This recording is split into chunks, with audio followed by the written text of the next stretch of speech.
Hi friends, welcome to Diya Samayal. இன்னைக்கு என்ன சமைக்க போறோம்னா வெயிலுக்கு ஏத்த மாதிரி முள்ளங்கி போட்டு ஒரு சாம்பார் தான் வைக்க போறோம். முள்ளங்கில அதிகமான ஆன்டி ஆக்சிடென்ட் மினரல்ஸ் இருக்கு. மினரல்ஸ் பாத்தீங்கன்னா கால்சியம், பொட்டாசியம் அதிகமா இருக்கு. லோ பிபி இருக்கிறவங்க அடிக்கடி செஞ்சு சாப்பிடுறது நல்லது. அது மட்டும் இல்லாம முள்ளங்கில ஒரு குளிர்ச்சி தன்மை இருக்கிறதுனால இந்த வெயில் காலத்துல ஏதாவது ஒரு வகையில உணவுல அடிக்கடி சேர்த்துக்கோங்க. வாங்க முள்ளங்கி சாம்பார் எப்படி வைக்கிறதுன்னு பார்க்கலாம். அதுக்கு முன்னாடி இப்பதான் ஃபர்ஸ்ட் டைம் என் சேனலை பாக்குறீங்கன்னா என் சேனலை சப்ஸ்கிரைப் பண்ணிட்டு பக்கத்துல இருக்க பெல் ஐக்கானை கிளிக் பண்ணிட்டு வாங்க.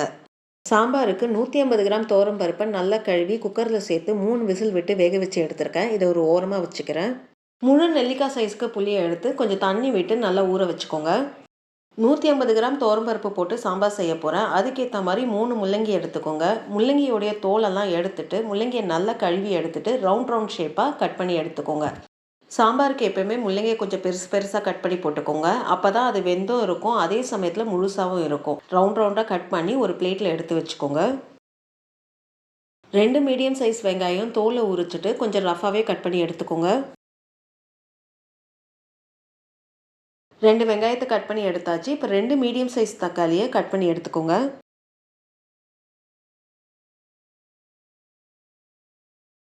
2 பச்சை மிளகாய் எடுத்துக்கோங்க. பச்சை மிளகாவை 4 கட் பண்ணி எடுத்துக்கோங்க. 5 பல்லு பூண்டை இடித்து எடுத்துக்கோங்க. சாம்பாருக்கு தேவையானது எல்லாத்தையும் ரெடி பண்ணியாச்சு. இப்போ நம்ம சாம்பாரை தாளிச்சிடலாம். சாம்பார் தாளிக்க ஒரு பாத்திரம் எடுத்துக்கோங்க.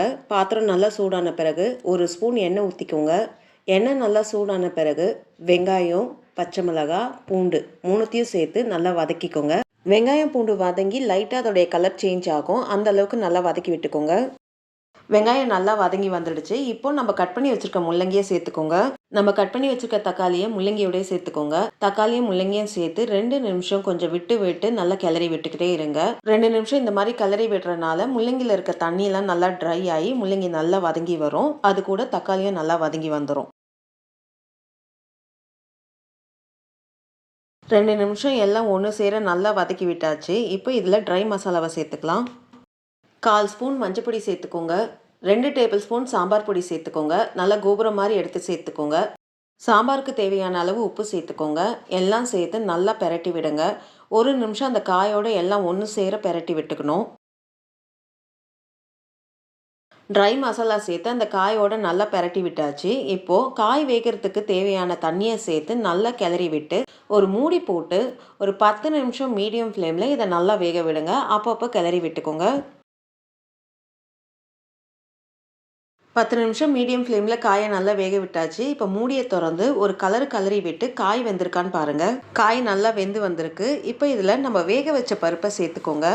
பருப்பு எடுத்து வச்ச பாத்திரத்தில் கொஞ்சம் தண்ணியை சேர்த்து அதையும் அலசி ஊற்றிக்கோங்க. நம்ம ஊற வச்சிருக்க புளியில் கொஞ்சம் தண்ணியை சேர்த்து நல்லா திக்காக கரைச்சி அதையும் சேர்த்துக்கோங்க. எல்லாம் சேர்த்து ஒரு கலரி விட்டுக்கோங்க. எல்லாம் ஒன்று சேர நல்லா கிளறி விட்டாச்சு. இப்போ உப்போடைய டேஸ்ட்டெல்லாம் பார்த்து ஏதாவது தேவைப்பட்டால் இப்போவே ஆட் பண்ணிக்கோங்க. சாம்பார் ரொம்ப திக்காக இருந்தால் அந்த திக்னஸ் அட்ஜஸ்ட் பண்ணுறதுக்கு தண்ணியை சேர்த்து நல்லா கிளறி விட்டுக்கோங்க. இப்போ மீடியம் ஃப்ளேமில் இதை நல்லா கொதிக்க விடணும். கொதிக்க ஆரம்பிச்சதுலேருந்து ஒரு 2லேருந்து 3 நிமிஷம் இதை கொதிக்க விட்டால் போதும். அப்பப்போ கிளறி விட்டுக்கோங்க. இல்லைன்னா பருப்பு அடியில் தங்கி நம்மளுக்கு அடி பிடிச்சிரும். அதனால் நீங்கள் அப்பப்போ கிளறி விட்டுக்கோங்க. ஒரு கொதி வந்ததுலேருந்து ஒரு 2லேருந்து 3 நிமிஷம் கொதிக்க விட்டதில் நல்லா கொதித்து ஓரெல்லாம் நல்லா பொங்கி வந்திருக்கு. இப்போது 1/4 கைக்கு கொத்தமல்லி சேர்த்து சாம்பாரை இறக்கி வச்சுட்டு ஒரு தாளிப்பு போட்டுடலாம். தாளிக்க ஒரு பேன் எடுத்துக்கோங்க. 1 டேபிள் ஸ்பூன் எண்ணெய் சேர்த்துக்கோங்க. எண்ணெய் நல்லா சூடான பிறகு 1/4 ஸ்பூன் கடுகு சேர்த்துக்கோங்க. 1/4 ஸ்பூன் சீரகம் சேர்த்துக்கோங்க. 2 வரமிளகாவை கிள்ளி சேர்த்துக்கோங்க. 2 கொத்து கருவேப்பிலையை உருவி சேர்த்துக்கோங்க. 1/4 ஸ்பூன் பெருங்காயத்தூள் சேர்த்துக்கோங்க. பெருங்காயத்தூள் சேர்த்துட்டு எல்லாத்தையும் நல்லா ஒரு வதக்கிட்டு சாம்பாரில் சேர்த்துக்கோங்க. வெயில் காலத்துக்கு ஏற்ற மாதிரி ஒரு சூப்பரான அதே சமயத்தில் ரொம்ப டேஸ்டான ஒரு முள்ளங்கி சாம்பார் செஞ்சாச்சு. இந்த வீடியோ உங்களுக்கு பிடிச்சிருக்கும்னு நினைக்கிறேன். அப்படியே ஒரு லைக்கை போடுங்க. மறக்காமல் என் சேனலை சப்ஸ்கிரைப் பண்ணிவிட்டு பக்கத்தில் இருக்க பெல் ஐக்கானை கிளிக் பண்ணுங்கள். நன்றி, வணக்கம்.